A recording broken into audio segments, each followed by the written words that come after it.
कि जी मैं तुसी मेरे नाल धक्का कीता, मैं अंदर रहा रात, इस करके मेरा दिमागी संतुलन हिल गया होया। उदों नहीं ਇਹਦਾ ਦਿਮਾਗੀ ਸੰਤੁਲਨ ਹਿੱਲਿਆ, ਹੁਣ ਸਿਰਫ ਜੇਲ੍ਹ 'ਚ ਕੁਝ ਘੰਟੇ ਬੈਠਣ ਨਾਲ ਹੀ ਹਿੱਲ ਗਿਆ।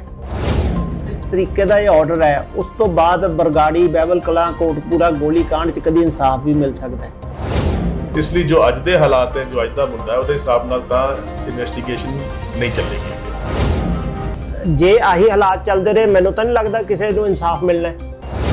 ਇਹ ਕਿ 2 ਆਰਡਰ ਆਏ ਸੀਗੇ ਔਰ ਉਹ ਚੈਲੰਜ ਨਹੀਂ ਕੀਤੇ, ਔਰ ਚੈਲੰਜ ਕਰਨੇ ਬਣਦੇ ਸੀਗੇ। ਉਹ ਚੈਲੰਜ ਕਿਉਂ ਨਹੀਂ ਕੀਤੇ ਐਡਵੋਕੇਟ ਜਨਰਲ ਨੇ? ਇਹ 8 ਤਰੀਕ ਨੂੰ ਵੀ ਔਰ 7 ਤਰੀਕ ਨੂੰ ਵੀ ਹਜੇ ਨੋਟੀਫਿਕੇਸ਼ਨ ਬੈਂਚ ਸਾਹਿਬ ਨੂੰ ਅਪਾਇੰਟ ਕਰਨ ਦੀ ਆਈ ਨਹੀਂ ਸੀ। ਇਸ ਲਈ ਕਲੈਸ਼ ਆਫ ਇੰਟਰਸਟ ਤਾਂ ਏਜੀ ਦਾ ਵੀ ਹੈ ਔਰ ਐਸਪੀਪੀ ਦਾ ਵੀ ਆ ਜਾਏਗਾ। ਸੁਮੇਧ ਸਿੰਘ ਸੈਣੀ ਨੂੰ 4 ਦਫਾ ਉਹਨੂੰ ਭੱਜਣ ਤੋਂ ਮਜਬੂਰ ਵੀ ਕਰ ਦਿੱਤਾ ਤੁਸੀਂ ਕਿ ਉਹ ਘਰ ਛੱਡ ਕੇ ਭੱਜਣਾ ਪਿਆ ਉਹਨੂੰ। ਉਹ ਦੋਨੋਂ ਆਰਡਰ ਚੈਲੰਜ ਹੋਣੇ ਚਾਹੀਦੇ ਸੀਗੇ ਸੁਪਰੀਮ ਕੋਰਟ, ਪਰ ਉਹ ਚੈਲੰਜ ਨਹੀਂ ਕੀਤੇ ਗਏ। 8 ਤਰੀਕ ਨੂੰ ਮੈਨੂੰ ਫੋਨ ਆ ਗਿਆ ਸੀ ਬੈਂਚ ਸਾਹਿਬ ਦਾ ਕਿ ਮੈਂ ਅਪਾਇੰਟ ਹੋ ਗਿਆ, ਮੈਂ ਪੇਸ਼ ਹੋਵਾਂਗਾ, ਤੁਸੀਂ ਪੇਸ਼ ਨਾ ਆਓ। Previous government was against Sumedh Singh Saini. This government is not against Sumedh Singh Saini. ਉਹਦੇ ਲਈ ਸੁਪਰੀਮ ਕੋਰਟ ਜਾਣਾ ਬਣਦਾ। ਉਹ ਵੀ ਹਾਲੇ ਤੱਕ ਕੋਈ ਮੈਨੂੰ ਕਾਰਵਾਈ ਹੁੰਦੀ ਲੱਗਦੀ ਨਹੀਂ ਹਜੇ। ਪੰਜਾਬ ਪੁਲਿਸ ਵਿੱਚ ਕੋਈ ਹਿੰਮਤ ਨਹੀਂ ਕਰਦਾ ਸੀ ਹੱਥ ਪਾਉਣ ਦੀ, ਪਰ ਉਹਦੇ ਵਿੱਚ ਹੁਣ 8 ਅਕਤੂਬਰ ਨੂੰ ਜਦੋਂ ਮਸਲਾ ਟੇਕ ਅਪ ਹੋਇਆ, ਉਹਦਾ ਕੋਈ ਜ਼ਿਕਰ ਨਹੀਂ ਹੈ। ਅੱਛਾ, ਇਹ ਜ਼ਾਹਿਰ ਹੈ ਕਿ ਕੋਈ ਉਹਦੇ ਬਾਰੇ ਬਹਿਸ ਕੀਤੀ ਨਹੀਂ ਗਈ। ਕਿ ਅਗਰ ਇਹ ਬਲੈਂਕਟ ਬੇਲ ਦੀ ਨਹੀਂ ਟੁੱਟਦੀ ਤੇ ਸੁਮੇਧ ਸਿੰਘ ਸੈਣੀ ਤਾਂ ਫਿਰ ਜਿੱਤ ਗਿਆ ਜੀ। ਜਿਹੜਾ ਬੰਦਾ ਮਰ ਜਾਂਦਾ ਸੀਗਾ ਉਹਨੂੰ ਲੁਧਿਆਣੇ ਭੇਜ ਦਿੰਦੇ ਸੀਗੇ ਬੋਡੀ ਨੂੰ, ਤੇ ਉਹਨੂੰ ਬੋਡੀ ਨੂੰ ਕੱਟ ਕੇ ਨਹਿਰ ਸੁੱਟਿਆ ਜਾਂਦਾ ਸੀਗਾ ਤਾਂ ਕਿ ਲੱਭੇ ਨਾ ਕੁਝ। ਸਾਰੇ ਦਰਸ਼ਕਾਂ ਦਾ ਬਹੁਤ-ਬਹੁਤ ਸਵਾਗਤ ਹੈ। ਬਰਗਾੜੀ, ਬਹਿਬਲ ਕਲਾਂ, ਕੋਟਕਪੂਰਾ ਗੋਲੀकांड ਦੇ ਮੁੱਖ ਦੋਸ਼ੀ ਮੰਨੇ ਜਾ ਰਹੇ ਸੀ ਸੁਮੇਧ ਸਿੰਘ ਸੈਣੀ ਔਰ ਪਰਮਰਾਜ ਉਮਰਾਨ ਅੰਕਲ। ਪਰ ਇੱਕ ਹਾਈ ਕੋਰਟ ਦੇ ਜੱਜ ਸਾਹਿਬ ਨੇ ਆਰਡਰ ਦੇ ਦਿੱਤਾ ਜਿਹਦੇ ਵਿੱਚ ਉਹਨਾਂ ਨੂੰ ਬਲੈਂਕਟ ਬੇਲ ਦੇ ਦਿੱਤੀ। ਬਲੈਂਕਟ ਬੇਲ ਇਸ ਤਰੀਕੇ ਦੇ ਦਿੱਤੀ ਕਿ ਇਨਵੈਸਟੀਗੇਸ਼ਨਾਂ ਵੀ ਸਟੇ ਹੋ ਗਈਆਂ, ਉਹਨਾਂ ਦੀ ਅਰੈਸਟ ਵੀ ਸਟੇ ਹੋ ਗਈ, ਨਾਲ ਦੀ ਨਾਲ ਨਵਾਂ ਕੋਈ ਕੇਸ ਹੋਰ ਫਾਈਲ ਵੀ ਨਹੀਂ ਹੋ ਸਕਦਾ। ਸੋ ਤੁਸੀਂ ਇਸ ਗੱਲ ਨੂੰ ਸਮਝੋ ਕਿ ਸਾਰਾ ਕੁਝ ਇੱਕਦਮ ਸਟੈਂਡ ਸਟਿਲ ਹੋ ਗਿਆ। ਇਸ ਸਾਰੇ ਮੁੱਦੇ ਤੇ ਗੱਲਬਾਤ ਕਰਨ ਲਈ ਸਾਡੇ ਨਾਲ ਨਰੂਲਾ ਸਾਹਿਬ ਨੇ, ਜਿਹੜੇ ਪਹਿਲਾਂ ਸਪੈਸ਼ਲ ਪੀਪੀਸੀ ਇਹਨਾਂ ਕੇਸਾਂ ਦੇ ਵਿੱਚ, ਔਰ ਉਹਨਾਂ ਨਾਲ ਗੱਲ ਕਰਦੇ ਹਾਂ ਕਿ ਸੁਮੇਧ ਸਿੰਘ ਸੈਣੀ ਨੂੰ ਜਿਹੜੀ ਇਹ ਬਲੈਂਕਟ ਬੇਲ ਮਿਲੀ ਹੈ, ਸਾਰੇ ਜਿਹੜੇ ਕੇਸਿਸ ਨੇ, ਭਾਵੇਂ ਮੁਲਤਾਨੀ ਕੇਸ ਹੈ, ਭਾਵੇਂ ਵਿਜੀਲੈਂਸ ਦੇ ਕੇਸਿਸ ਨੇ, ਭਾਵੇਂ ਬਰਗਾੜੀ, ਬਹਿਬਲ ਕਲਾਂ, ਕੋਟਕਪੂਰਾ ਗੋਲੀकांड ਹੈ, ਸਾਰੇ ਕੇਸਿਸ ਦੇ ਵਿੱਚ ਉਹਨੂੰ ਸਟੇ ਮਿਲ ਗਈ ਹੈ। ਤੇ ਇਹਦਾ ਹੁਣ ਸੁਮੇਧ ਸਿੰਘ ਸੈਣੀ ਦੇ ਕੇਸਾਂ ਤੇ ਕੀ ਇੰਪੈਕਟ ਪਏਗਾ? ਦੂਸਰਾ, ਜਿਹੜੀ ਇਨਵੈਸਟੀਗੇਸ਼ਨ ਚੱਲ ਰਹੀ ਹੈ ਸਰਕਾਰ ਵੱਲੋਂ, ਜਿਹੜੀਆਂ SITs ਬਣਾਈਆਂ ਗਈਆਂ, ਉਹਨਾਂ ਉੱਪਰ ਕੀ ਅਸਰ ਪਏਗਾ? ਨੂਰਲਾ ਸਾਹਿਬ, ਹੁਣ ਤੁਸੀਂ ਜਿੱਥੇ ਤੱਕ ਮੇਰਾ ਨੌਲੇਜ ਹੈ ਵੀ ਤੁਸੀਂ ਹੁਣ ਸਪੈਸ਼ਲ ਪੀਪੀ ਨਹੀਂ ਰਹੇ ਇਸ ਕੇਸ ਵਿੱਚ। ਨੂਰਲਾ ਸਾਹਿਬ, ਹੁਣ ਤੁਸੀਂ ਇਸ ਕੇਸ ਨੂੰ ਲੋਅਰ ਕੋਰਟ ਤੋਂ ਲੈ ਕੇ ਹਾਈ ਕੋਰਟ ਔਰ ਸੁਪਰੀਮ ਕੋਰਟ ਤੱਕ ਲੜਿਆ ਹੈ, ਔਰ ਸੁਮੇਧ ਸਿੰਘ ਸੈਣੀ ਨੂੰ 4 ਦਫਾ ਉਹਨੂੰ ਭੱਜਣ ਤੋਂ ਮਜਬੂਰ ਵੀ ਕਰ ਦਿੱਤਾ ਤੁਸੀਂ ਕਿ ਉਹ ਘਰ ਛੱਡ ਕੇ ਭੱਜਣਾ ਪਿਆ ਉਹਨੂੰ। ਜਿਹੜਾ ਇਹ ਆਰਡਰ ਹੈ, ਇਸ ਆਰਡਰ ਦਾ ਸਾਰੀ ਇਨਵੈਸਟੀਗੇਸ਼ਨ ਤੇ ਕੀ ਅਸਰ ਪਏਗਾ? ਦੂਸਰਾ, ਤੁਹਾਨੂੰ ਲੱਗਦਾ ਹੈ ਵੀ ਜਿਸ ਤਰੀਕੇ ਦਾ ਇਹ ਆਰਡਰ ਹੈ, ਉਸ ਤੋਂ ਬਾਅਦ ਬਰਗਾੜੀ, ਬਹਿਬਲ ਕਲਾਂ, ਕੋਟਕਪੂਰਾ ਗੋਲੀकांड 'ਚ ਕਦੀ ਇਨਸਾਫ ਵੀ ਮਿਲ ਸਕਦਾ ਹੈ? ਜੋ ਅੱਜ ਦੇ ਹਾਲਾਤ ਹੈ ਜੀ, ਆਰਡਰ ਜਿਹੜੇ ਹੋ ਗਏ ਹੋਏ ਹੈ, 10 ਸਤੰਬਰ ਨੂੰ ਆਰਡਰ ਹੋਏ ਸੀਗੇ ਜੀ, ਉਹਨਾਂ ਦੇ ਤਹਿਤ ਹਰ ਚੀਜ਼ ਸਟੇ ਕਰਤੀ ਗਈ ਹੈ ਜਦ ਤੱਕ ਆਪਣੀ ਇਲੈਕਸ਼ਨ ਨਹੀਂ ਹੋ ਜਾਂਦੀ ਦੁਬਾਰਾ। ਪਰ ਉਹ ਆਰਡਰ ਵੀ ਕਿੰਨੇ ਕੁ ਲਾਗੂ ਹੈ, ਨਹੀਂ ਲਾਗੂ ਹੈ, ਉਹ ਜਿਹੜੇ ਬਾਕੀ ਜੱਜ ਸਾਹਿਬਾਨ ਆ ਉਹ ਦੇਖਣਗੇ, ਕਿਉਂਕਿ ਜਿੱਥੇ ਤੱਕ ਕੋਟਕਪੂਰਾ ਤੇ ਬਰਗਾੜੀ ਕਾਂਡ ਵਾਲੇ ਮਸਲੇ ਹੈਗੇ ਆ, ਉਹਨਾਂ ਵਿੱਚ ਪਹਿਲਾਂ ਵੀ ਜਸਟਿਸ ਰਾਵਤ ਕੋਲ ਜਦੋਂ ਮਸਲਾ ਲੱਗਿਆ ਸੀਗਾ ਤੇ ਉਹਨਾਂ ਨੇ ਇਨਵੈਸਟੀਗੇਸ਼ਨ ਕੁਆਸ਼ ਕਰਤੀ ਸੀ, ਖਤਮ ਕਰਤੀ ਸੀਗੀ। ਉਹ ਕਰਦੇ ਹੋਏ ਪਰ ਉਹਨਾਂ ਨੇ ਉਹਦੇ ਬਾਅਦ ਇਹ ਕਿਹਾ ਕਿ ਨਵੀਂ SIT ਕਨਸਟੀਟਿਊਟ ਕਰਕੇ ਇਨਵੈਸਟੀਗੇਸ਼ਨ ਕਰਾਓ ਜੀ। तो जे एक जज साहब का हुक्म है इन्वेस्टिगेशन कराने का, तो दूजे जज साहब सिंगल बेंच बा के जो उसका ऑर्डर कोई करते हैं, वो लागू असल कानूनी तौर पर ऑर्डर नहीं होंदा। पर फिर भी जे क्योंकि कॉन्ट्रडिक्शन आ चुकी है, तो उसका सब तो वधिया तरीका ही है कि सुप्रीम कोर्ट जो ऑर्डर चैलेंज किए जाए। ठीक है। ਤੇ ਹੁਣ ਜਿਹੜਾ ਤੁਸੀਂ ਜਸਟਿਸ ਝਿੰਗਨ ਕੋਲ ਨੇ ਆਰਡਰ ਕੀਤਾ ਸੀ, ਕਿਆ ਉਹਨੂੰ ਚੈਲੰਜ ਕੀਤਾ ਤੁਸੀਂ ਉਹਨੂੰ ਕੋਈ, ਜਾਂ ਰੀਕਾਲ ਵਾਸਤੇ ਜਾਂ ਸੁਪਰੀਮ ਕੋਰਟ 'ਚ ਗਏ ਤੁਸੀਂ ਉਹਦੇ 'ਚ? ਦੇਖੋ ਜੀ, ਕਈ ਆਰਡਰ ਹੋਏ, ਬਲੈਂਕਟ ਵੀ ਹੋਏ ਪਹਿਲਾਂ, ਜਿੱਦਾਂ ਕਿ ਪਹਿਲਾਂ ਇੱਕ ਆਰਡਰ ਹੋਇਆ 2018 ਵਿੱਚ, ਜਿਹਦੇ ਵਿੱਚ ਸੁਮੇਧ ਸਿੰਘ ਸੈਣੀ ਨੂੰ ਬੇਲ ਦਿੱਤੀ ਗਈ, ਜਿਹਦੇ 'ਚ ਇਹ ਕਿਹਾ ਗਿਆ ਕਿ ਜਦੋਂ ਵੀ ਉਹ DIG ਰਹੇ ਜਾਂ ਉਸ ਤੋਂ ਉੱਪਰ ਕਿਸੇ ਵੀ ਅਹੁਦੇ 'ਤੇ ਰਹੇ, ਜਦ ਤੱਕ ਉਹ ਸਰਵਿਸ 'ਚ ਰਹੇ, ਕੋਈ ਵੀ ਮਸਲਾ ਉਸ ਬਾਰੇ ਜੇ FIR ਦਰਜ ਹੋਏਗੀ ਤਾਂ ਉਹਨਾਂ ਨੂੰ ਪਹਿਲਾਂ 7 ਦਿਨ ਦਾ ਨੋਟਿਸ ਦਿਓਗੇ, ਜਿਹਨੂੰ ਅਸੀਂ ਬਲੈਂਕਟ ਬੇਲ ਕਹਿੰਦੇ ਹਾਂ ਜੀ। ਫਿਰ ਉਹਦੇ ਬਾਅਦ ਇਹੀ ਮਸਲਾ ਦੁਬਾਰਾ ਉੱਠਿਆ 2020 ਵਿੱਚ। ਉਹਦੇ ਵਿੱਚ ਇਹ ਕਹਿਤਾ ਗਿਆ ਕਿ ਉਹਨਾਂ ਦੇ ਪੂਰੇ ਸਰਵਿਸ ਟੈਨਿਓਰ 'ਚ ਕੋਈ ਵੀ ਮਸਲਾ ਉੱਠੇਗਾ ਉਹਦੇ ਵਿੱਚ ਉਹਨਾਂ ਨੂੰ ਬੇਲ ਮਿਲੇਗੀ। ਉਹ ਦੋਨੋਂ ਆਰਡਰ ਚੈਲੰਜ ਹੋਣੇ ਚਾਹੀਦੇ ਸੀਗੇ ਸੁਪਰੀਮ ਕੋਰਟ, ਪਰ ਉਹ ਚੈਲੰਜ ਨਹੀਂ ਕੀਤੇ ਗਏ। ਫਿਰ ਜਦੋਂ ਅਰੈਸਟ ਕਰਨ ਦੀ ਕੋਸ਼ਿਸ਼ ਕੀਤੀ ਗਈ ਸੁਮੇਧ ਸਿੰਘ ਸੈਣੀ ਨੂੰ ਕੁਝ ਐਸੇ ਮਸਲਿਆਂ ਵਿੱਚ ਜਿਹੜੇ ਕਿ ਇਕਨੋਮਿਕ ਆਫੈਂਸਸ ਸੀਗੇ, ਪੈਸੇ ਦਾ ਲੈਣ ਦੇਣ ਸੀ ਕਰੋੜਾਂ ਰੁਪਏ ਦਾ, ਉਹਦੇ ਵਿੱਚ FIR ਨੰਬਰ 13 ਹੋਈ, ਉਹਦੇ ਵਿੱਚ ਉਹਨੂੰ ਅਰੈਸਟ ਕਰਨ ਦੀ ਕੋਸ਼ਿਸ਼ ਕੀਤੀ ਗਈ, ਉਹ ਭਗੌੜੇ ਹੋਏ ਉਹਦੇ 'ਚ। ਉਹਦੇ ਬਾਅਦ ਨੀਚੋਂ ਸੈਸ਼ਨ ਤੋਂ ਬੇਲ ਡਿਸਮਿਸ ਹੋਈ। ਹਾਈ ਕੋਰਟ ਵਿੱਚ ਜੱਜ ਸਾਹਿਬ ਨੇ ਉਹਨੂੰ ਇੰਟਰਿਮ ਬੇਲ ਦੇ ਦਿੱਤੀ 12 ਅਗਸਤ ਨੂੰ। ਔਰ ਉਹਦੇ 'ਚ ਇਹ ਕਿਹਾ ਗਿਆ ਸੀਗਾ ਕਿ ਜੇ ਇੱਕ ਹਫ਼ਤੇ ਦੇ ਅੰਦਰ ਜੁਆਇਨ ਨਹੀਂ ਕਰਦੇ ਇਨਵੈਸਟੀਗੇਸ਼ਨ ਤਾਂ ਫਿਰ ਇਹ ਇੰਟਰਿਮ ਬੇਲ ਲਾਗੂ ਨਹੀਂ ਰਹੇਗੀ। ਔਰ ਕਿਉਂਕਿ ਉਹ 7 ਦਿਨ ਦੇ ਅੰਦਰ ਨਹੀਂ ਆਏ, 7 ਤਰੀਕ ਨੂੰ 7ਵੇਂ ਦਿਨ ਰਾਤ ਨੂੰ ਆਏ ਜਾਣ ਕੇ ਡਰਾਮਾ ਕਰਨ ਲਈ। ਤੁਸੀਂ ਦੇਖੀ ਹੋਣੀ ਹੈ ਵੀਡੀਓ ਜਿਹਦੇ 'ਚ ਉਹ ਫੋਟੋ ਖਿਚਾ ਕੇ ਬਾਹਰ ਗੇਟ ਤੇ ਸਾਈਨ ਕਰਾ ਕੇ ਜਾ ਰਹੇ ਹੈ। ਉਹਦੇ ਜਦੋਂ ਉਹ ਮਸਲਾ ਹੋ ਗਿਆ, ਉਹਦੇ ਬਾਅਦ ਅਸੀਂ ਹਾਈ ਕੋਰਟ ਵਿੱਚ ਹੀ ਸੇਮ ਜੱਜ ਸਾਹਿਬ ਕੋਲ ਅਸੀਂ ਉਹਨਾਂ ਦੀ ਕੈਂਸਲੇਸ਼ਨ ਆਫ ਬੇਲ ਪਾਈ ਹੈ ਕਿ ਇੰਟਰਿਮ ਜਿਹੜਾ ਅਸੀਂ ਆਰਡਰ ਦਿੱਤਾ ਹੈ ਉਹਨੂੰ ਵਿਕੇਟ ਕੀਤਾ ਜਾਏ।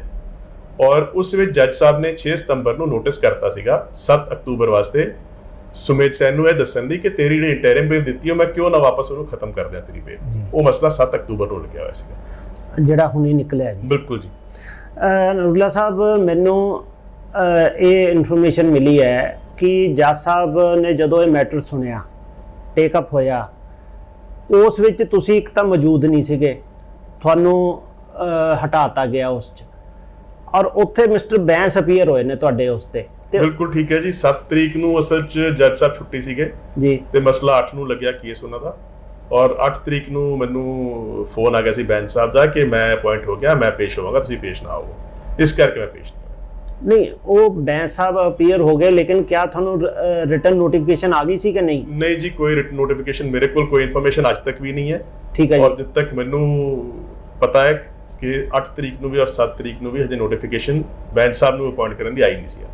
ਅੱਛਾ ਨੂਰੁੱਲਾ ਸਾਹਿਬ, ਇੱਕ ਹੋਰ ਗੱਲ ਬਾਹਰ ਨਿਕਲ ਕੇ ਆਈ ਹੈ ਜਿਹੜੀ ਮੇਰੇ ਕੋਲ ਇਨਫੋਰਮੇਸ਼ਨ ਹੈ ਕਿ ਜੱਜ ਸਾਹਿਬ ਨੇ ਬੜਾ ਸਪੈਸੀਫਿਕਲੀ ਪੁੱਛਿਆ ਦੋਨਾਂ ਐਡਵੋਕੇਟਸ ਨੂੰ ਕਿ is it a change of government or is it a change of heart? So ਉਹਨਾਂ ਨੇ, ਇੱਕ ਵਕੀਲ ਸਾਹਿਬ ਨੇ ਗੱਲ ਕਹੀ ਕਿ it is change of heart and previous government was against Sumedh Singh Saini, this government is not against Sumedh Singh Saini। क्या ਤੁਹਾਨੂੰ ਇਸ ਬਾਰੇ ਕੋਈ ਨੌਲੇਜ ਹੈ? ਨਹੀਂ ਜੀ, ਮੈਂ ਕਿਉਂਕਿ ਪੇਸ਼ ਨਹੀਂ ਹੋ ਰਿਹਾ ਸੀ ਕੋਰਟ ਵਿੱਚ, ਇਸ ਲਈ ਮੈਨੂੰ ਇਸ ਬਾਰੇ ਕੋਈ ਇਲਮ ਨਹੀਂ ਹੈ ਇਸ ਚੀਜ਼ ਦਾ। ਇਹਦੇ ਬਾਰੇ ਬੈਂਸ ਸਾਹਿਬ ਹੀ ਜਵਾਬ ਦੇ ਸਕਣਗੇ ਕਿਉਂਕਿ ਉਹੀ ਪੇਸ਼ ਹੋਏ ਸੀ। ਅੱਛਾ, ਹੁਣ ਸਭ ਤੋਂ ਵੱਡਾ ਜਿਹੜਾ ਮਸਲਾ ਨੂਰੁੱਲਾ ਸਾਹਿਬ ਇਹ ਹੈ ਕਿ ਜਿਹੜੀ ਕੈਪਟਨ ਸਰਕਾਰ ਹੈ ਉਸ ਦੇ ਅਗੇਂਸਟ ਇੱਕ ਬੜਾ ਵੱਡਾ ਵਿਦਰੋਹ ਹੋਇਆ। ਵਿਦਰੋਹ ਹੋਣ ਤੋਂ ਬਾਅਦ ਪਾਰਟੀ ਨੇ ਚੀਫ ਮਿਨਿਸਟਰਸ਼ਿਪ ਤੋਂ ਹਟਾਤਾ, ਚੰਨੀ ਸਾਹਿਬ ਨੂੰ ਚੀਫ ਮਿਨਿਸਟਰ ਬਣਾਤਾ। ਲੇਕਿਨ ਹੁਣ ਇਸ ਵੇਲੇ ਜਿਹੜੇ ਐਡਵੋਕੇਟ ਜਨਰਲ ਨੇ ਉਹ ਸੁਮੇਧ ਸਿੰਘ ਸੈਣੀ ਦੇ ਐਡਵੋਕੇਟ ਰਹੇ ਨੇ, ਜਿਹੜੇ DG ਨੇ ਉਹ ਸੁਮੇਧ ਸਿੰਘ ਸੈਣੀ ਦੇ ਥੱਲੇ ਕੰਮ ਕਰ ਚੁੱਕੇ ਨੇ ਔਰ ਪਰਮਰਾਜ ਉਮਰਾ ਨੰਗਲ ਨੂੰ ਕਈ ਕੇਸਾਂ 'ਚ ਐਗਜ਼ੋਨਰੇਟ ਕਰ ਚੁੱਕੇ ਨੇ, ਉਹਨਾਂ ਨੂੰ ਮਤਲਬ ਮਾਫ ਕਰ ਚੁੱਕੇ ਨੇ। ਤੁਹਾਨੂੰ ਲੱਗਦਾ ਵੀ ਇਹਨਾਂ ਹਾਲਾਤਾਂ ਦੇ ਵਿੱਚ ਬਰਗਾੜੀ ਬਹਿਬਲ ਕਲਾਂ ਜਿਸ ਮੁੱਦੇ ਦੇ ਉੱਪਰ ਬੇਅਦਬੀ ਔਰ ਗੋਲੀकांड ਦੇ ਉੱਪਰ ਇਹ ਸਰਕਾਰ ਪਹਿਲੀ ਹਟਾਈ ਗਈ ਹੈ, ਤੁਹਾਨੂੰ ਲੱਗਦਾ ਵੀ ਇਨਸਾਫ ਮਿਲ ਜਾਏਗਾ? ਕਿਉਂਕਿ ਜੋ ਅੱਜ ਹਾਲਾਤ ਨੇ, ਕੋਰਟਸ ਦੇ ਆਰਡਰ ਨੇ, ਜਦ ਤੁਸੀਂ ਇਨਵੈਸਟੀਗੇਟ ਹੀ ਨਹੀਂ ਕਰ ਸਕਦੇ ਬੰਦੇ ਨੂੰ, ਸਾਰੀ ਇਨਵੈਸਟੀਗੇਸ਼ਨ ਹੀ ਤੇ ਰੋਕ ਲੱਗ ਗਈ, ਭਾਵੇਂ ਉਮਰਾ ਨੰਗਲ ਨੂੰ ਬੁਲਾਣਾ ਹੈ ਜਾਂ ਸੈਣੀ ਨੂੰ ਬੁਲਾਣਾ ਹੈ, ਤੇ ਫਿਰ ਇਨਸਾਫ ਕਿਵੇਂ ਮਿਲੇਗਾ? ਇਹ ਤੁਹਾਡੀ ਗੱਲ ਬਿਲਕੁਲ ਠੀਕ ਹੈ ਜੀ। ਜਦ ਤੱਕ ਇਹ ਆਰਡਰ ਸੁਪਰੀਮ ਕੋਰਟ ਚੈਲੰਜ ਹੋ ਕੇ ਸੁਪਰੀਮ ਕੋਰਟ ਤੋਂ ਸੈਟੀਸਫਾਈਡ ਨਹੀਂ ਕਰਵਾਇਆ ਜਾਂਦਾ ਤਦ ਤੱਕ SIT ਨੂੰ ਬੜਾ ਮੁਸ਼ਕਿਲ ਹੋਏਗਾ ਇਨਵੈਸਟੀਗੇਟ ਕਰਨਾ, ਕਿਉਂਕਿ ਆਲਦੋ ਜਿਵੇਂ ਤੁਹਾਨੂੰ ਮੈਂ ਪਹਿਲਾਂ ਦੱਸਿਆ ਇੱਕ ਜੱਜ ਸਾਹਿਬ ਦਾ ਪਹਿਲਾ ਆਰਡਰ ਹੈ ਕਿ ਇਨਵੈਸਟੀਗੇਟ ਮਸਲਾ ਕਰੋ, ਪਰ ਜਦ ਤੱਕ ਹੁਣ ਜਿਹੜੀ ਨਵੀਂ ਡਿਸਪੈਂਸੇਸ਼ਨ ਹੈ, ਜਿਹੜੀ ਨਵੀਂ AG ਆਫਿਸ ਦੀ ਕਾਰੋਬਾਰ ਸੰਭਾਲਿਆ ਹੋਇਆ ਜਿਹਨਾਂ ਨੇ, ਜਦ ਤੱਕ ਉਹ ਹੁਣ ਚੈਲੰਜ ਨਹੀਂ ਕਰਵਾਉਣਗੇ ਸੁਪਰੀਮ ਕੋਰਟ 'ਚ, ਆਰਡਰ ਸੈਟੀਸਫਾਈਡ ਨਹੀਂ ਹੋਏਗਾ, SIT ਨੂੰ ਅੱਗੇ ਇਨਵੈਸਟੀਗੇਸ਼ਨ ਕਰਨੀ ਬੜੀ ਮੁਸ਼ਕਿਲ ਹੈ। ਕਿਉਂਕਿ ਜਿਹੜੀ ਇਨਵੈਸਟੀਗੇਸ਼ਨ ਹੁੰਦੀ ਹੈ ਉਹ ਇਕੱਲੇ ਇੱਕ ਬੰਦੇ ਦੀ ਨਹੀਂ ਹੁੰਦੀ ਜੀ, ਉਹਦੇ ਵਿੱਚ ਕਈ ਬੰਦੇ ਇਨਵੋਲਵਡ ਹੁੰਦੇ ਆ, ਔਰ ਜੇ ਸੁਮੇਧ ਸਿੰਘ ਸੈਣੀ ਦੇ ਖਿਲਾਫ ਇਨਵੈਸਟੀਗੇਸ਼ਨ ਨਹੀਂ ਕਰ ਸਕਦੇ ਤਾਂ ਉਹਦੇ ਨਾਲ ਜੁੜੇ ਹੋਏ ਬੜੇ ਬੰਦੇ ਆ, ਉਹਨਾਂ ਬਾਰੇ ਕਿਵੇਂ ਕੁਝ ਕਹੋਗੇ? ਚਲਾਨ ਨਹੀਂ ਪੇਸ਼ ਹੋ ਸਕਦੇ। ਇਸ ਲਈ ਜੋ ਅੱਜ ਦੇ ਹਾਲਾਤ ਹੈ, ਜੋ ਅੱਜ ਦਾ ਮੁੱਦਾ ਹੈ, ਉਹਦੇ ਹਿਸਾਬ ਨਾਲ ਤਾਂ ਇਨਵੈਸਟੀਗੇਸ਼ਨ ਨਹੀਂ ਚੱਲੇਗੀ ਅੱਗੇ ਜੀ। ਤੁਸੀਂ ਨੇ ਇੱਕ ਪਹਿਲਾਂ ਗੱਲ ਕਹੀ ਕਿ 2 ਆਰਡਰ ਆਏ ਸੀਗੇ ਔਰ ਉਹ ਚੈਲੰਜ ਨਹੀਂ ਕੀਤੇ ਔਰ ਚੈਲੰਜ ਕਰਨੇ ਬਣਦੇ ਸੀਗੇ। ਹਾਂਜੀ, ਉਹ ਥੋੜਾ ਜਿਹਾ ਦੱਸੋ ਸਾਡੇ ਦਰਸ਼ਕਾਂ ਨੂੰ ਵੀ ਆਰਡਰ ਕੀ ਸੀਗੇ ਔਰ ਉਹ ਚੈਲੰਜ ਕਿਉਂ ਨਹੀਂ ਕੀਤੇ ਐਡਵੋਕੇਟ ਜਨਰਲ ਨੇ। ਦੇਖੋ ਜੀ 2018 ਵਿੱਚ ਸਭ ਤੋਂ ਪਹਿਲਾਂ ਆਰਡਰ ਆਇਆ ਜਿਹਦੇ ਵਿੱਚ ਸੁਮੇਧ ਸਿੰਘ ਸੈਣੀ ਨੂੰ ਬਲੈਂਕਟ ਬੇਲ ਮਿਲੀ ਇਸ ਤਰੀਕੇ ਨਾਲ ਕਿ ਜੇ ਵੀ ਕਿਸੇ ਵੀ ਕੇਸ ਵਿੱਚ ਉਹਨਾਂ ਨੂੰ ਅਰੈਸਟ ਕਰਨਾ ਹੋਏ, ਕੋਈ ਉਹਨਾਂ ਦੇ ਖਿਲਾਫ ਕੋਈ ਪੁਰਾਣਾ ਆਫੈਂਸ ਮਿਲਦਾ ਹੈ, ਆਈਜੀ ਉਹਨਾਂ ਦੇ ਹੋਣ ਤੋਂ ਲੈ ਕੇ ਡੀਜੀਪੀ ਤੱਕ ਰਿਟਾਇਰਮੈਂਟ ਤੱਕ, ਤੇ ਉਹਨਾਂ ਵਿੱਚ 7 ਦਿਨ ਦਾ ਨੋਟਿਸ ਦਿੱਤਾ ਜਾਏਗਾ। ਉਹ ਚਲਦੇ ਜਦੋਂ ਬਲਵੰਤ ਸਿੰਘ ਮੁਲਤਾਨੀ ਦੀ ਕਸਟੋਡੀਅਲ ਮਰਡਰ ਦਾ ਕੇਸ ਆ ਗਿਆ ਔਰ ਪੰਜਾਬ ਸਰਕਾਰ ਕੋਲ ਦਰਜ ਹੋ ਗਿਆ ਤਾਂ ਉਹਨਾਂ ਦੀ ਉਹਦੇ 'ਚ ਅਰੈਸਟ ਕਰਨ ਦੀ ਕੋਸ਼ਿਸ਼ ਕੀਤੀ ਗਈ ਔਰ ਉਹਦੇ 'ਚ ਉਹਨਾਂ ਦੀਆਂ ਬੇਲਾਂ ਸੈਸ਼ਨ ਤੋਂ ਵੀ ਖਾਰਜ ਹੋਈਆਂ ਔਰ ਹਾਈ ਕੋਰਟ ਤੋਂ ਵੀ ਖਾਰਜ ਹੋਈ। ਇਨ ਦਾ ਮੀਨ ਟਾਈਮ ਉਹਨਾਂ ਨੇ ਦਰਖਾਸਤ ਪਾਤੀ ਇੱਕ ਨਵੀਂ ਹਾਈ ਕੋਰਟ ਵਿੱਚ ਜੱਜ ਸਾਹਿਬ ਨੇ ਫਿਰ ਕਹਿਤਾ ਕਿ ਜਦੋਂ ਦਾ ਭਰਤੀ ਹੋਇਆ ਆਪਣੀ ਸਰਵਿਸ ਵਿੱਚ ਪੂਰਾ ਸਰਵਿਸ ਟੈਨਰ ਦੇ ਕੋਈ ਵੀ ਕੇਸ ਕਰਨਾ ਹੋਏ ਦਰਜ, ਕੋਈ ਵੀ ਇਹਨਾਂ ਦਾ ਪੁਰਾਣਾ ਕੋਈ ਕੇਸ ਨਿਕਲ ਆਏ ਤਾਂ ਇਹਨਾਂ ਨੂੰ ਤੁਸੀਂ ਅਰੈਸਟ ਕਰਨ ਤੋਂ ਪਹਿਲਾਂ 7 ਦਿਨ ਦਾ ਨੋਟਿਸ ਦਿਓਗੇ। ਉਹ ਚਲਦੇ ਅੱਗੇ 19 ਅਗਸਤ ਨੂੰ, ਕਿਉਂਕਿ ਜਦੋਂ 18 ਅਗਸਤ ਨੂੰ ਸੁਮੇਧ ਸਿੰਘ ਸੈਣੀ ਨੂੰ ਅਰੈਸਟ ਕਰ ਲਿਆ ਗਿਆ 11 ਨੰਬਰ FIR ਵਿੱਚ, ਜਿਹੜਾ ਕਿ ਬੇਸਿਕਲੀ ਮਸਲਾ ਸੀ ਉਹਨਾਂ ਦੀ ਕੋਠੀ ਦੇ ਕਾਗਜ਼ ਫੋਰਜ ਤਿਆਰ ਕਰਨ ਦਾ, ਐਗਰੀਮੈਂਟ ਟੂ ਸੈਲ, ਉਹਦੇ 'ਚ ਅਰੈਸਟ ਕਰ ਲਿਆ। ਉਹਦੇ ਵਿੱਚ ਜੱਜ ਸਾਹਿਬ ਕੋਲ ਫਿਰ ਕੇਸ ਲੱਗ ਗਿਆ। ਜੱਜ ਸਾਹਿਬ ਨੇ ਉਹ ਪਿਛਲੇ ਆਰਡਰ ਦੇਖਦੇ ਹੋਏ ਇਹ ਕਿਹਾ ਕਿ ਇਹਨਾਂ ਨੂੰ ਤੁਸੀਂ ਅਰੈਸਟ ਗਲਤ ਕੀਤਾ ਔਰ ਰਿਲੀਜ਼ ਕਰਤਾ ਗਿਆ, ਜਦ ਕਿ ਉੱਥੇ ਇਹ ਦਲੀਲ ਦਿੱਤੀ ਗਈ ਸੀਗੀ ਕਿ ਜਿਹੜਾ ਮਸਲਾ ਫੋਰਜਰੀ ਦਾ ਹੈ ਉਹ ਉਹਨਾਂ ਦੀ ਨੌਕਰੀ ਦੇ ਟਾਈਮ ਦਾ ਨਹੀਂ ਹੈ, ਉਹਦੇ ਬਾਅਦ ਦਾ ਮਸਲਾ ਹੈ, ਇਸ ਲਈ ਉਹ ਆਰਡਰ ਲਾਗੂ ਨਹੀਂ ਹੋਣਗੇ। ਪਰ ਚਲੋ ਜੱਜ ਸਾਹਿਬ ਨੇ ਆਰਡਰ ਕਰਤਾ।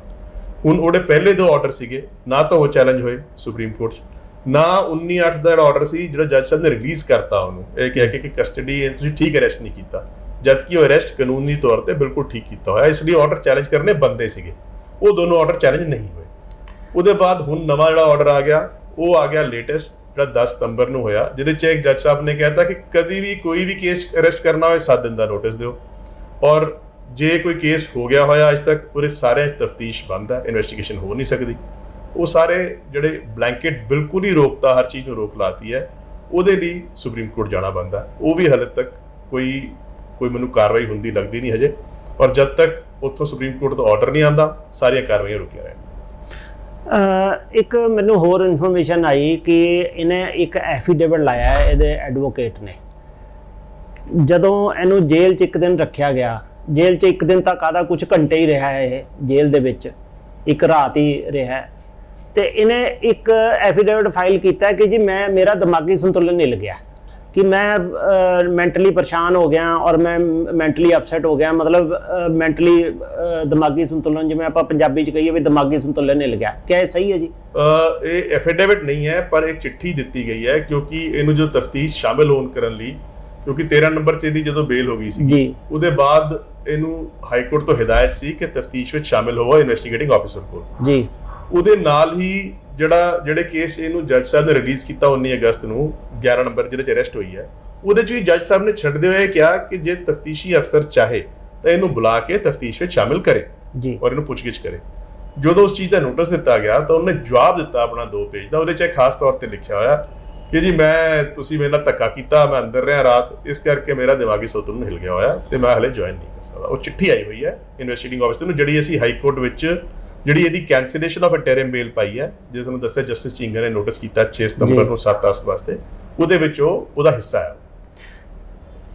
ਨੂਲਾ ਸਾਹਿਬ, ਜਿਵੇਂ ਤੁਸੀਂ ਕਿਹਾ ਵੀ ਉਹਨੇ ਕਿਹਾ ਵੀ ਮੇਰਾ ਦਿਮਾਗੀ ਸੰਤੁਲਨ ਹਿੱਲ ਗਿਆ, ਪਰ ਇਸ ਬੰਦੇ ਨੇ ਜੇ ਆਪਾਂ ਇਹਦੇ ਕੇਸਿਸ ਦੀ ਗੱਲ ਕਰੀਏ, ਜਿਸ ਤਰੀਕੇ ਮੁਲਤਾਨੀ ਕੇਸ ਤੁਸੀਂ ਲੜਿਆ ਹੈ ਔਰ ਮੁਲਤਾਨੀ ਕੇਸ ਦੇ ਵਿੱਚ ਜਿੰਨਾ ਵਧੀਆ ਜੱਜ ਸਾਹਿਬ ਨੇ ਆਰਡਰ ਕੀਤਾ ਲੋਅਰ ਕੋਰਟ 'ਚ ਔਰ ਤੁਸੀਂ ਪੂਰੀ ਲੜਾਈ ਕੀਤੀ ਉਸ 'ਚ, ਔਰ ਇਸ ਬੰਦੇ ਦਾ ਸਿਰਫ ਰਹਿਣ ਨਾਲ ਦਿਮਾਗੀ ਸੰਤੁਲਨ ਹਿੱਲ ਗਿਆ, ਇਹਦਾ ਉਦੋਂ ਨਹੀਂ ਹਿੱਲਿਆ ਜਦੋਂ ਇਹਨੇ ਮੁਲਤਾਨੀ ਨੂੰ ਬਹੁਤ ਬੇਰਹਿਮੀ ਨਾਲ ਟੌਰਚਰ ਕੀਤਾ, ਉਹਦੇ ਪਿੱਛੇ ਡੰਡਾ ਦਿੱਤਾ ਔਰ ਉਹਦੀ ਅੱਖ ਕੱਢਤੀ ਔਰ ਅੱਖ ਨਿਕਲੀ ਹੋਈ ਸੀ, ਫਿਰ ਇਹਨੇ ਠੁੱਡੇ ਮਾਰੇ, ਉਦੋਂ ਨਹੀਂ ਕਿਸੇ ਜੱਜ ਸਾਹਿਬ ਨੇ ਇਹ ਨੋਟਿਸ ਲਿਆ ਵੀ ਤੂੰ ਇੰਨਾ ਟੌਰਚਰ ਕੀਤਾ ਤੂੰ ਉਸ ਬੰਦੇ ਨੂੰ, ਔਰ ਚਸ਼ਮਦੀਦ ਗਵਾਹ ਨੇ ਉਸ ਦੇ ਤਾਂ ਜਿਹੜੇ ਔਨ ਰਿਕਾਰਡ ਨੇ, ਉਦੋਂ ਨਹੀਂ ਇਹਦਾ ਦਿਮਾਗੀ ਸੰਤੁਲਨ ਹਿੱਲਿਆ, ਹੁਣ ਸਿਰਫ ਜੇਲ੍ਹ 'ਚ ਕੁਝ ਘੰਟੇ ਬੈਠਣ ਨਾਲ ਹੀ ਹਿੱਲ ਗਿਆ। ਇਹ ਦੇਖੋ ਜੀ, ਇਹ ਜਿਹੜਾ ਜਿੱਥੇ ਤੁਸੀਂ ਗੱਲ ਕਰ ਰਹੇ ਹੋ ਉਹ ਸਿਰਫ ਇੱਕ ਬਲਵੰਤ ਸਿੰਘ ਮੁਲਤਾਨੀ ਦਾ ਕਸਟੋਡੀਅਲ ਡੈਥ ਨਹੀਂ ਹੈ। ਹੋਰ ਜਦੋਂ ਮੈਂ ਕੇਸ ਲੜ ਰਿਹਾ ਸੀਗਾ ਉਹਦੇ ਦੌਰਾਨ ਬੜੀਆਂ ਕੰਪਲੇਂਟਸ ਆਈਆਂ ਸਾਡੇ ਕੋਲ, ਜਿਹੜੀਆਂ ਕਿ ਮੈਂ ਅੱਗੇ ਫਾਰਵਰਡ ਕਰਤੀਆਂ, ਪਰ ਉਹਦਾ ਕਿਉਂਕਿ ਗਵਾਹ ਨਹੀਂ ਕੋਈ ਲੱਭਦੇ ਹਲੇ ਤਾਂ ਇਸ ਲਈ ਕਾਰਵਾਈ ਅੱਗੇ ਚਾਲੂ ਨਹੀਂ ਹੋ ਸਕੀ। ਪਰ ਇਹ ਤਸ਼ੱਦਦਾਂ ਇਹਨੇ ਪਤਾ ਨਹੀਂ ਕਿੰਨਿਆਂ ਲੋਕਾਂ ਤੇ ਕੀਤੀਆਂ, ਔਰ ਇਹ ਤਾਂ ਛੋਟੀ ਗੱਲ ਹੈ, ਮੈਂ ਤਾਂ ਪਹਿਲਾਂ ਵੀ ਕਹਿ ਰੱਖਿਆ ਹੈ ਤੁਹਾਨੂੰ ਕਿ ਇਹਨੇ ਕਸਾਈ ਰੱਖਿਆ ਹੋਇਆ ਸੀ ਲੁਧਿਆਣੇ, ਜੀ ਜਿਹੜਾ ਬੰਦਾ ਮਰ ਜਾਂਦਾ ਸੀਗਾ ਉਹਨੂੰ ਲੁਧਿਆਣੇ ਭੇਜ ਦਿੰਦੇ ਸੀਗੇ ਬੋਡੀ ਨੂੰ, ਤਾਂ ਉਹਨੂੰ ਬੋਡੀ ਨੂੰ ਕੱਟ ਕੇ ਨਹਿਰ ਸੁੱਟਤਾ ਜਾਂਦਾ ਸੀਗਾ ਤਾਂ ਕਿ ਲੱਭੇ ਨਾ ਕੁਝ ਵੀ। ਜੀ ਇਹ ਤਾਂ ਸ਼ੁਰੂ ਤੋਂ ਕਰਦਾ ਹੀ ਆਇਆ ਔਰ ਹਿੰਮਤ ਸਾਡੇ ਡੀਐਸਪੀ ਦੀ ਹੈ ਜਿਹਨੇ ਅਰੈਸਟ ਕੀਤਾ, ਕਿਉਂਕਿ ਪੰਜਾਬ ਪੁਲਿਸ ਵਿੱਚ ਕੋਈ ਹਿੰਮਤ ਨਹੀਂ ਕਰਦਾ ਸੀ ਹੱਥ ਪਾਉਣ ਦੀ। ਜੀ ਇੱਕ ਡੀਐਸਪੀ ਸਾਡਾ ਤਗੜਾ ਹੋ ਕੇ ਉਹਨੇ ਕਾਨੂੰਨ ਨੂੰ ਕਾਨੂੰਨ ਸਮਝਦੇ ਹੋਏ, ਅਫਸਰ ਨਾ ਦੇਖਦੇ ਹੋਏ ਔਰ ਮੁਜਰਮ ਨੂੰ ਮੁਜਰਮ ਸਮਝਦੇ ਹੋਏ ਅਰੈਸਟ ਕੀਤਾ ਉਸਨੂੰ। ਉਹ ਡੀਐਸਪੀ ਸਾਹਿਬ ਦਾ ਜਰਾ ਨਾਮ ਦੱਸੋ ਜੀ। ਉਹਨਾਂ ਦਾ ਨਾਮ ਹੈ ਜੀ ਹਰਵਿੰਦਰਪਾਲ ਸਿੰਘ, ਅੱਛਾ, ਵਿਜੀਲੈਂਸ ਦੇ ਡੀਐਸਪੀ ਹੈ ਉਹ। ਹਾਂਜੀ ਨੂਰੁੱਲਾ ਸਾਹਿਬ ਹੁਣ ਦੱਸੋ ਵੀ ਇਹ ਜਿਹੜੇ ਸਾਰੇ ਮਸਲੇ ਨੇ, ਜਿਹੜਾ ਹੁਣ ਐਡਵੋਕੇਟ ਜਨਰਲ ਨੇ ਉਹ ਤਾਂ ਜਿਸ ਹਿਸਾਬ ਨਾਲ ਚੱਲ ਰਹੇ ਨੇ ਆਪ ਅਪੀਅਰ ਨਹੀਂ ਹੋ ਰਹੇ, ਇਹਨਾਂ ਨੇ ਵੀ ਸਪੈਸ਼ਲ ਪੀਪੀ ਲਾਤਾ, ਪਹਿਲਾਂ ਵੀ ਜਿਹੜੇ ਸੀ ਅਤੁਲ ਨੰਦਾ ਉਹ ਨਹੀਂ ਅਪੀਅਰ ਹੁੰਦੇ ਸੀ, ਉਹ ਤਾਂ ਚਲੋ ਤੁਸੀਂ ਲੋਅਰ ਕੋਰਟ 'ਚ ਲੜ ਕੇ ਤਾਂ ਇਹਨੂੰ ਇਹਦੀਆਂ ਬੇਲਾਂ ਕੈਂਸਲ ਕਰਾਤੀਆਂ, ਅਰੈਸਟ ਵਾਰੰਟ ਕਢਾਤੇ ਇਹਦੇ, ਪਰ ਜੇ ਆਹੀ ਹਾਲਾਤ ਚੱਲਦੇ ਰਹੇ ਮੈਨੂੰ ਤਾਂ ਨਹੀਂ ਲੱਗਦਾ ਕਿਸੇ ਨੂੰ ਇਨਸਾਫ ਮਿਲਣਾ। ਦੇਖੋ ਜੀ ਇਦਾਂ ਕਿ ਏਜੀ ਤਾਂ ਪੇਸ਼ ਹੋ ਨਹੀਂ ਸਕਦੇ ਕਿਉਂਕਿ ਉਹ ਸੁਮੇਧ ਸੈਣੀ ਵੱਲੋਂ ਪੇਸ਼ ਹੁੰਦੇ ਰਹੇ ਪਹਿਲਾਂ, ਇਸ ਲਈ ਉਹਨਾਂ ਦਾ ਪੇਸ਼ ਹੋਣਾ ਤਾਂ ਨਾਮੁਮਕਿਨ ਹੈ, ਇਸ ਲਈ ਉਹਨਾਂ ਨੇ ਸਪੈਸ਼ਲ ਪਬਲਿਕ ਪ੍ਰੋਸੀਕਿਊਟਰ ਕੀਤੇ ਹੈ। ਪਰ ਉਹ ਇਹੀ ਪ੍ਰੋਬਲਮ ਹੁਣ ਸਪੈਸ਼ਲ ਪਬਲਿਕ ਪ੍ਰੋਸੀਕਿਊਟਰ ਨੂੰ ਵੀ ਆਣੀ ਹੈ ਕਿਉਂਕਿ ਬਲਵੰਤ ਸਿੰਘ ਮੁਲਤਾਨੀ ਕੇਸ ਵਿੱਚ ਜਿਹੜੇ ਹੁਣ ਅਪਾਇੰਟ ਹੋਏ ਬੈਂਸ ਸਾਹਿਬ, ਉਹ ਪਹਿਲਾਂ ਉਹਦੇ ਵੱਲੋਂ ਮੁਲਤਾਨੀ ਦੇ ਫਾਦਰ ਵੱਲੋਂ ਉਹਨਾਂ ਨੇ ਕੇਸ ਕੁਛ ਪਾਏ ਹੋਏ ਹੈ ਇਸੀ ਕੇਸ ਵਿੱਚ ਕਈ ਸਾਲ ਪਹਿਲਾਂ, ਜਦੋਂ ਹਾਈ ਕੋਰਟ ਤੋਂ ਪਹਿਲਾਂ ਸੀਬੀਆਈ ਨੂੰ ਆਰਡਰ ਹੋ ਕੇ ਐਫਆਈਆਰ ਹੋਈ ਸੀਗੀ ਤੇ ਉਹਦੇ 'ਚ ਵੀ ਉਹ ਪੇਸ਼ ਹੁੰਦੇ ਰਹੇ।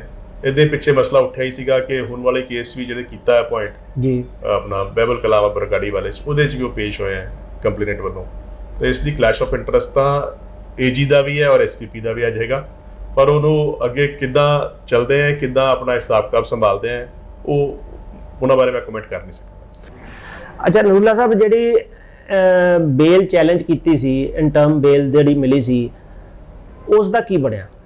ਉਹਦੇ ਵਿੱਚ ਜੀ 6 ਸਤੰਬਰ ਨੂੰ ਤੁਹਾਨੂੰ ਦੱਸਿਆ ਸੀ ਪਾਈ ਸੀਗੀ, 6 ਸਤੰਬਰ ਨੂੰ ਜੱਜ ਸਾਹਿਬ ਨੇ ਨੋਟਿਸ ਕਰਤਾ ਸੀ ਸੈਣੀ ਨੂੰ ਕਿ ਤਰੀਕ ਕਿਉਂ ਨਾ ਕੈਂਸਲ ਕੀਤੀ ਜਾਏ। ਠੀਕ ਹੈ ਜੀ। ਪਰ ਉਹਦੇ ਵਿੱਚ ਹੁਣ 8 ਅਕਤੂਬਰ ਨੂੰ ਜਦੋਂ ਮਸਲਾ ਟੇਕ ਅਪ ਹੋਇਆ ਉਹਦਾ ਕੋਈ ਜ਼ਿਕਰ ਨਹੀਂ ਹੈ, ਜਿਸ ਤੋਂ ਇਹ ਜ਼ਾਹਿਰ ਹੈ ਕਿ ਕੋਈ ਉਹਦੇ ਬਾਰੇ ਬਹਿਸ ਕੀਤੀ ਨਹੀਂ ਗਈ। ਠੀਕ ਹੈ, ਮਤਲਬ ਇਹ ਹੈ ਕਿ ਜੇ ਜੱਜ ਸਾਹਿਬ ਨੇ ਸਪੈਸੀਫਿਕਲੀ ਪੁੱਛਿਆ ਔਰ ਸਪੈਸ਼ਲ ਪੀਪੀ ਬੈਂਸ ਸਾਹਿਬ ਨੇ ਕੋਈ ਇਸ ਤੇ ਬਹਿਸ ਨਹੀਂ ਕੀਤੀ, ਜ਼ਾਹਿਰ ਇਹੀ ਹੋ ਰਿਹਾ ਜੀ ਕਿਉਂਕਿ ਜੇ ਬਹਿਸ ਕੀਤੀ ਹੁੰਦੀ ਉਹਦੇ ਆਰਡਰ 'ਚ ਕੋਈ ਗੱਲ ਆਉਂਦੀ ਉਹਦੇ ਬਾਰੇ। ਆਰਡਰ 'ਚ ਕੋਈ ਗੱਲ ਆਈ ਨਹੀਂ, ਆਰਡਰ ਸਿਰਫ ਤਰੀਕ ਪਾਉਣ ਦਾ ਆਇਆ ਔਰ ਇੰਟਰਮ ਆਰਡਰ ਕੰਟੀਨਿਊ ਕਰਤਾ, ਮਤਲਬ ਉਹਦੀ ਬੇਲ ਕੰਟੀਨਿਊ ਕਰਤੀ, ਜਦਕਿ ਅਸੀਂ ਖਾਸ ਕਿਹਾ ਸੀ ਇਹਦੀ ਬੇਲ ਕੰਟੀਨਿਊ ਨਾ ਕਰੋ। ਠੀਕ ਔਰ ਉਸ ਦੀ ਬਹਿਸ 7 ਅਕਤੂਬਰ ਨੂੰ ਹੋਣੀ ਸੀ, 7 ਨੂੰ ਜੱਜ ਸਾਹਿਬ ਨੇ ਸੀ 8 ਨੂੰ ਕੇਸ ਟੇਕ ਅਪ ਹੋਇਆ ਜੀ, 8 ਅਕਤੂਬਰ ਨੂੰ ਇਹ ਮਸਲਾ ਟੇਕ ਅਪ ਹੋਣਾ ਸੀ ਇਸ ਗੱਲ ਤੇ ਕਿ ਇਹਦੀ ਇੰਟਰਮ ਬੇਲ ਚੱਲਣ ਦੇਣੀ ਚਾਹੀਦੀ ਹੈ ਕਿ ਇਹਦੀ ਅਰੈਸਟ ਹੋਣਾ ਜ਼ਰੂਰੀ ਹੈ। ਠੀਕ ਹੈ ਜੀ। ਜਿਸ ਤਰ੍ਹਾਂ ਹੁਣੇ ਨੂਰੁੱਲਾ ਸਾਹਿਬ ਨੇ ਗੱਲ ਕਹੀ, ਮੇਰਾ ਐਨਾਲਿਸਿਸ ਇਹ ਹੈ ਕਿ ਪਹਿਲੇ ਨਾਲੋਂ ਜਿਹੜੇ ਹਾਲਾਤ ਹੈ ਉਹ ਬਦ ਤੋਂ ਬੱਤਰ ਹੋ ਗਏ ਨੇ, ਕਿਉਂਕਿ ਇਹ ਤਾਂ ਬੜੀ ਹੈਰਾਨੀਜਨਕ ਗੱਲ ਸੀ, ਮੇਰੇ ਕੋਲ ਇਨਫੋਰਮੇਸ਼ਨ ਨਹੀਂ ਸੀ ਕਿ ਬੈਂਸ ਸਾਹਿਬ ਮੁਲਤਾਨੀ ਵੱਲੋਂ ਵੀ ਪਹਿਲਾਂ ਪੇਸ਼ ਹੋ ਚੁੱਕੇ ਨੇ ਔਰ ਬਰਗਾੜੀ ਬਹਿਬਲ ਕਲਾਂ ਦੇ ਵਿੱਚ ਵੀ ਕੰਪਲੇਂਟੈਂਟ ਵੱਲੋਂ ਪਹਿਲਾਂ ਪੇਸ਼ ਹੋ ਚੁੱਕੇ ਨੇ। ਹੁਣ ਉਹ ਸਰਕਾਰ ਵੱਲੋਂ ਪੇਸ਼ ਹੋ ਕੇ ਕਿਵੇਂ ਚੱਲਣਗੇ ਔਰ ਕਿਸ ਤਰੀਕੇ ਜਸਟਿਸ ਦਿਵਾਉਣਗੇ? ਦੂਸਰਾ, ਨੂਰੁੱਲਾ ਸਾਹਿਬ ਦੀ ਗੱਲਬਾਤ ਤੋਂ ਇਹ ਮੇਰਾ ਐਨਾਲਿਸਿਸ ਇਹ ਹੈ ਕਿ ਬਰਗਾੜੀ ਬਹਿਬਲ ਕਲਾਂ ਕੋਟਕਪੂਰਾ ਗੋਲੀ ਕਾਂਡ 'ਚ ਇਹ ਸਰਕਾਰ ਦੇ ਹੁੰਦੇ ਤਾਂ ਲੱਗਦਾ ਨਹੀਂ ਵੀ ਕੋਈ ਇਨਸਾਫ ਮਿਲੇ, ਕਿਉਂਕਿ ਜਿਸ ਹਿਸਾਬ ਨਾਲ ਪੈਰਵਾਈ ਹੋ ਰਹੀ ਹੈ, ਲੰਬੀਆਂ ਤਰੀਕਾਂ ਪੈ ਗਈਆਂ, ਬੈਂਸ ਸਾਹਿਬ ਨੇ ਕੋਈ ਬਹਿਸ ਨਹੀਂ ਕੀਤੀ, ਕੋਈ ਨੇੜੇ ਦੀ ਤਰੀਕ ਨਹੀਂ ਮੰਗੀ, ਹੁਣ ਸ਼ਾਇਦ ਜਨਵਰੀ ਦੀ ਤਰੀਕ ਪਈ ਹੈ ਜੀ, ਜਨਵਰੀ ਦੀ ਪੈ ਗਈ ਹੈ ਜੀ। ਅੱਛਾ, ਹੁਣ ਜਨਵਰੀ ਦੀ ਤਰੀਕ ਪੈ ਗਈ ਹੈ ਤੇ ਇਹ ਜੇ ਚੈਲੰਜ ਹੀ ਨਹੀਂ ਕਰੋਗੇ, ਤੁਸੀਂ ਹਾਈ ਕੋਰਟ ਦੇ ਜੱਜ ਨਾਲ ਕੋਲ ਜਾ ਕੇ ਬਹਿਸ ਹੀ ਨਹੀਂ ਪ੍ਰੋਪਰਲੀ ਕਰੋਗੇ ਤੇ ਜੱਜ ਸਾਹਿਬ ਕੀ ਕਰਨਗੇ? ਜੱਜ ਸਾਹਿਬ ਕੋਲ ਤਾਂ ਹੋਰ ਕੋਈ ਚਾਰਾ ਨਹੀਂ ਹੈ ਸੋਏ ਡੇਟ ਪਾਉਣ ਦੇ, ਉਹਨਾਂ ਨੇ ਆਪਣੀ ਕਨਵੀਨੀਅੰਸ ਦੇ ਹਿਸਾਬ ਨਾਲ ਡੇਟ ਪਾਤੀ। ਸੋ ਜਿਹੜਾ ਇਹ ਸਾਰੀ ਜ਼ਿੰਮੇਵਾਰੀ ਇਸ ਵੇਲੇ ਐਡਵੋਕੇਟ ਜਨਰਲ ਔਰ ਬੈਂਸ ਸਾਹਿਬ ਦੀ ਬਣਦੀ ਹੈ। ਮੈਂ ਉਮੀਦ ਕਰਦਾ ਹਾਂ ਵੀ ਬੈਂਸ ਸਾਹਿਬ ਔਰ ਐਡਵੋਕੇਟ ਜਨਰਲ ਸਾਹਿਬ ਜਿੰਨੇ ਵੀ ਆਰਡਰ ਨੇ ਸੁਪਰੀਮ ਕੋਰਟ 'ਚ ਚੈਲੰਜ ਕਰਨਗੇ ਜਾਂ ਹਾਈ ਕੋਰਟ 'ਚ ਜਿੱਥੇ ਵੀ ਬਣਦੀ ਕਾਰਵਾਈ ਹੋਗੀ ਕਰਨਗੇ ਔਰ ਬਰਗਾੜੀ ਬਹਿਬਲ ਕਲਾਂ ਕੋਟਕਪੂਰਾ ਗੋਲੀकांड ਵਾਲੇ ਮਸਲੇ 'ਚ ਇਨਸਾਫ ਮਿਲੇਗਾ। ਦੂਸਰਾ, ਮੁਲਤਾਨੀ ਵਾਲੇ ਕੇਸ 'ਚ ਵੀ ਮੈਂ ਉਮੀਦ ਕਰਦਾ ਵੀ ਅੱਗੇ ਕੋਈ ਕੰਮ ਚੱਲੇਗਾ ਔਰ ਇਨਸਾਫ ਮਿਲੇਗਾ। ਔਰ ਜਿਹੜੀ ਇਹ ਬਲੈਂਕਟ ਬੇਲ ਹੈ ਇਸ ਨੂੰ ਤੜਾਉਣਾ ਬਹੁਤ ਹੀ ਜ਼ਰੂਰੀ ਹੈ। ਅਗਰ ਇਹ ਬਲੈਂਕਟ ਬੇਲ ਇਹਦੀ ਨਹੀਂ ਟੁੱਟਦੀ ਤੇ ਸੁਮੇਧ ਸਿੰਘ ਸੈਣੀ ਤਾਂ ਫਿਰ ਜਿੱਤ ਗਿਆ, ਫਿਰ ਤਾਂ ਉਹ ਫ੍ਰੀ ਹੋ ਗਿਆ ਤੇ ਜਦ ਤਾਈਂ ਅਗਲੀ ਸਰਕਾਰ ਆਏਗੀ, ਅਗਲੀ ਸਰਕਾਰ ਬਣੇਗੀ, ਉਹ ਕੀ ਕਾਰਵਾਈ ਕਰੇਗੀ ਨਹੀਂ ਕਰੇਗੀ ਉਹ ਤਾਂ ਤੁਸੀਂ ਕੁਝ ਕਹਿ ਨਹੀਂ ਸਕਦੇ। ਸੋ ਇਸ ਮਸਲੇ ਦਾ ਅੱਜ ਦੀ ਡੇਟ 'ਚ ਲੱਗਦਾ ਹੈ ਵੀ ਬਰਗਾੜੀ ਬਹਿਬਲ ਕਲਾਂ ਦੇ ਵਿੱਚ ਇਨਸਾਫ ਅਗਲੇ 4-6 ਮਹੀਨੇ ਮਿਲਦਾ ਦਿਖਦਾ ਨਹੀਂ ਹੈ। ਸਾਰੇ ਦਰਸ਼ਕਾਂ ਦਾ ਬਹੁਤ ਬਹੁਤ ਧੰਨਵਾਦ ਸਾਡੇ ਨਾਲ ਜੁੜਨ ਦਾ।